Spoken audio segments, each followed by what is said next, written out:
এটাতে আমরা দেখে নেব একটা ফিউচার ভ্যালু ক্যালকুলেশন কীভাবে করতে হয়। তো এই ফিউচার ভ্যালু ক্যালকুলেশন করতে গেলে আমাদের যেটা লাগবে সেটা হচ্ছে একটা সায়েন্টিফিক ক্যালকুলেটর, এবং সায়েন্টিফিক ক্যালকুলেটর যদি না থাকে তাহলে আমরা সিম্পল মোবাইলেতে ফ্রি অ্যাপের মাধ্যমে এটা করতে পারি। তো আমি এই জন্য একটা ফ্রি অ্যাপ নামিয়ে নিয়েছি আমার প্লে স্টোর থেকে, ফাইন্যান্সিয়াল ক্যালকুলেটর। আপনারাও যেটা ক্যালকুলেট করবেন, এই যে এরকম একটা ফাইন্যান্সিয়াল ক্যালকুলেটর নামিয়ে নিতে হবে, যেটা থেকে আপনি এই ধরনের করতে পারবেন, যেটাতে আপনাদের ফিউচার ভ্যালু আসবে। এবার আমি খুলে নিচ্ছি ফাইন্যান্সিয়াল ক্যালকুলেটরটা। ফাইন্যান্সিয়াল ক্যালকুলেটর খোলার পর আমার যেটা সেকশনে চলে আসছে, এখানে আমি দেখাচ্ছি। এখানে ক্ষেত্রে যেটা ফাইন্যান্সিয়াল ক্যালকুলেটর ক্যালকুলেশনাতে আমরা ফাইন্যান্সিয়াল ক্যালকুলেটর যখন খুলছে, এখানে ক্ষেত্রে অনেকগুলো সেকশন আছে। Bank and post office, mutual funds, retirement, tax, insurance, bonds, general. আমরা জেনারেল সেকশনেতে চলে গেলাম। এখানে কম্পাউন্ড ইন্টারেস্ট, ফিউচার ভ্যালু দেখাচ্ছে। আমি এখানে চলে যাচ্ছি। এবার এখানে এই ক্যালকুলেশনটার জন্য আমাকে ডেটাগুলো ইনপুট করতে হবে। এবার কেউ চাইছে যে আমার বাচ্চা বা আমার মেয়ের জন্য 7 লক্ষ টাকা আজকের দিনে দাঁড়িয়ে একটা স্ট্যান্ডার্ড ম্যারেজের খরচা। তো সেক্ষেত্রে যদি আজ থেকে 10 বছর পরে হয় তাহলে সেই খরচাটা কত হবে সেটা আমরা ক্যালকুলেট করছি। আমরা ধরে নিচ্ছি যে এর ইনফ্লেশন হচ্ছে 6%, এবং 10 বছর পরে পাবো আজকে এই ভ্যালুটা হচ্ছে 7 লক্ষ টাকা। তাহলে এটা আজ থেকে 10 বছর পরে সেটা কত টাকা লাগবে এই বিয়ের খরচার জন্য। আমি সিম্পলি লামসামেতে এখানে 7 লক্ষ করলাম। আমরা এরপরে এটাতে আর কোনো একবারই ডিপোজিট করছি, আর কোনো ডিপোজিট রেগুলার করছি না।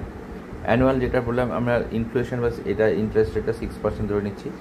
টেনিওরটা আমরা 10 ইয়ার্স ধরে নিচ্ছি। ধরার পরে আমরা এখানে কম্পাউন্ডিং ফ্রিকোয়েন্সি ইয়ারলি ধরে নিচ্ছি, দিয়ে ক্যালকুলেটারে চলে যাচ্ছি।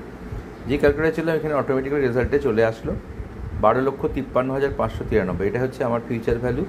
6% ইনফ্লেশন ধরে আমাদের যদি ক্যালকুলেট করা হয় তাহলে ক্ষেত্রে 10 বছর পরে আমার 7 লক্ষ টাকাটার, যেটা আজকের দিনে দাঁড়িয়ে একটা ম্যারেজের জন্য রিকোয়ারমেন্ট, সেটা লাগবে হচ্ছে 12,53,000। ঠিক আছে, তো এই 12,53,000টা হচ্ছে আমার ফিউচার ভ্যালু। তো এটাই আমরা করে নেবো। তো আমরা আর একটা কেস স্টাডি দেখে নিচ্ছি। যদি এটাই দেখে নিই যে যদি আমার এই 7 লক্ষ টাকা এটাই আছে, কিন্তু আমার সেটা 20 বছর বাদে লাগবে 10 লক্ষ জায়গায়, তাহলে সেখানে 12 লক্ষের জায়গায় কত লাগবে দেখে নিচ্ছি। এখানে ক্যালকুলেটারে চলে যাচ্ছি। ক্যালকুলেটার করলাম, দেখলাম 22,44,994। তার মানে আমার 20 বছর বাদে এই টাকাটাই আমার, যেটা 7 লক্ষ টাকা আজকে লাগছে সেটাই 22,44,994 লাগবে। তো এইভাবে আমি যে কোনো জায়গায় আজকের দিনে দাঁড়িয়ে এডুকেশান বা এর ক্ষেত্রে আমার ফিউচার ভ্যালু আমি আজকের দিনে বসিয়ে দিই, তাহলে সেখানের ক্ষেত্রে আমার, যেমন আজকে এরকম একটা এক্সাম্পল দিচ্ছি। ধরুন সাপোজ আজকের দিনে আমার খরচা হচ্ছে, মাসিক খরচা ফ্যামিলি এর জন্য 50,000 টাকা। এবার সেখানেতে আমি ইনফ্লেশন ধরি 6%। আমার আজ থেকে যদি 20 বছর বাদে আমার তাহলে সেখানে ক্ষেত্রে খরচা কত হবে। তো সিম্পলি এখানেও আমি এরকমভাবে ক্যালকুলেট করে নিতে পারি।